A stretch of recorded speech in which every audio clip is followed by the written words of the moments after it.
I think the debate is much greater in its volume than it needs to be. That word is, of course, the mercy seat.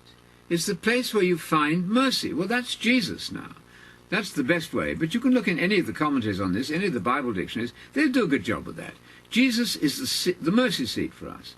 You find forgiveness, we find forgiveness there at the mercy seat, and that is Jesus. So, do we have to argue about expiation, propitiation? I'm against the idea that God punished Jesus in our place.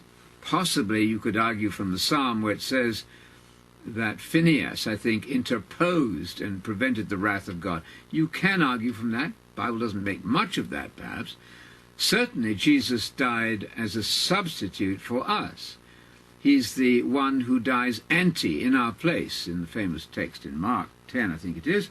He's in our place. He dies as a substitute for us, but for us, we would have, but for Jesus, we would have died and have to die ultimately. That much is clear. And I like this idea. I came across this just this week. I think you'll enjoy this.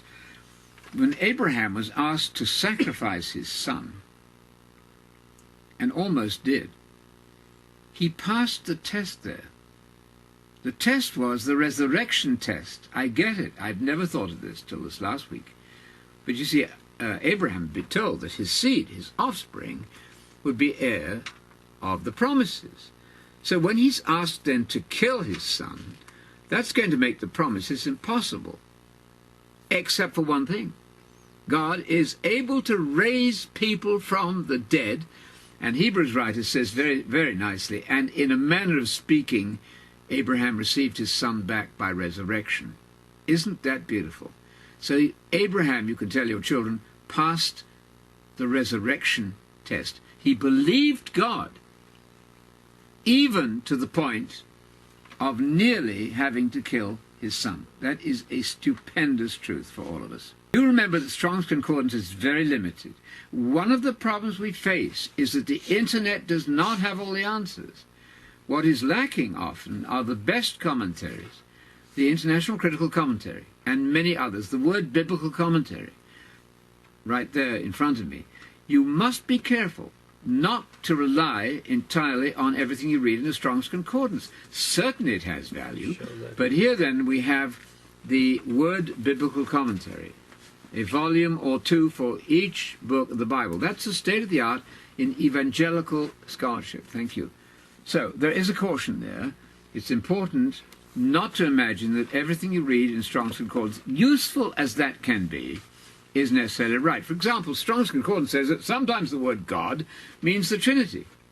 That's false. It never does. The word God 1,300 times in the New Testament never means the triune God, and that's admitted by good Trinitarian scholars also. But that takes us a little bit beyond our subject. But I doubt whether that's just the propitiation of an angry God.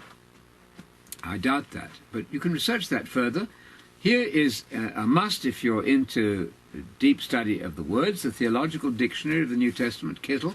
There is a single volume known as the Little Kittel, which is less expensive, but this has absolutely anything you would need in the way of defining words.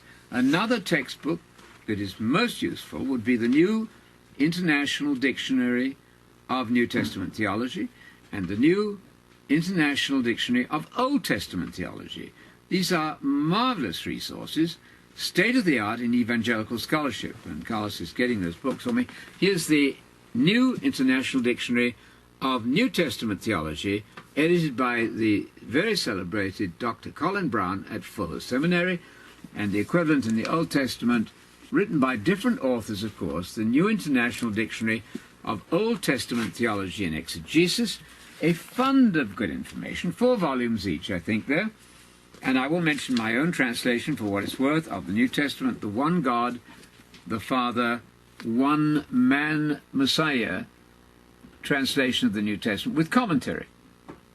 I would recommend the introduction, where I've amassed a number of very penetrating comments from various writers at various times, pointing out that something went wrong from the 2nd century onwards.